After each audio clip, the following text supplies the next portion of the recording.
The sting operation news, सत्याचे दुसरे नाव, अन्यायावर लेखणीचा घाव।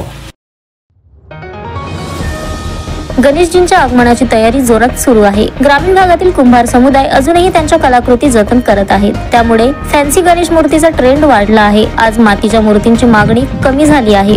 मातीच्या कामाचा खर्च जास्त आहे आणि उत्पन्न कमी आहे, त्यामुळे ग्रामीण भागातील शिल्पकारांना अडचणीचा डोंगर सहन करावा लागत आहे। असे असूनही आजही ग्रामीण कुंभार समुदाय त्यांच्या पारंपरिक मातीच्या कलाकृती जपत आहेत। त्याचप्रमाणे गावातील एक तरुण शिल्पकार प्रवीण निळे देखील त्याच्या वडिलोपार्जित मातीपासून मूर्ती बनवत आहेत। तो गणेश प्रतिष्ठानासाठी मूर्ती आकार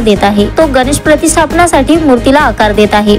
तो कला जिवंत ठेवण्यासाठी काम करत आहे। पर्यावरण संतुलन राखणे महत्त्वाचे आहे। पर्यावरणाचा समतोल राखण्यासाठी प्लास्टर ऑफ पॅरिसच्या मूर्तीपेक्षा मातीच्या मूर्तींना जास्त महत्त्व दिले जाते। त्याची मागणी लक्षात घेऊन आजही मातीच्या मूर्तींना आकार देण्याचे काम केले जात आहे। महागाईच्या या युगात मातीचा पुरवठा करणे हे एक कठीण काम आहे आणि 50-60 किलोमीटर अंतरावरील जंगलातून काळी माती आणणे हे देखील एक कठीण काम आहे। परिसरात मातीच्या मूर्तींना मोठी मागणी आहे, त्यामुळे भाविकांच्या मागणीनुसार मातीच्या मूर्ती बनवल्या जात आहेत। सध्या 20 किलो मातीची पिशवी 120 रुपयांना मिळते, जी 50 किलोमीटर अंतरावरून आणण्यासाठी वेळ आणि खर्च लागतो।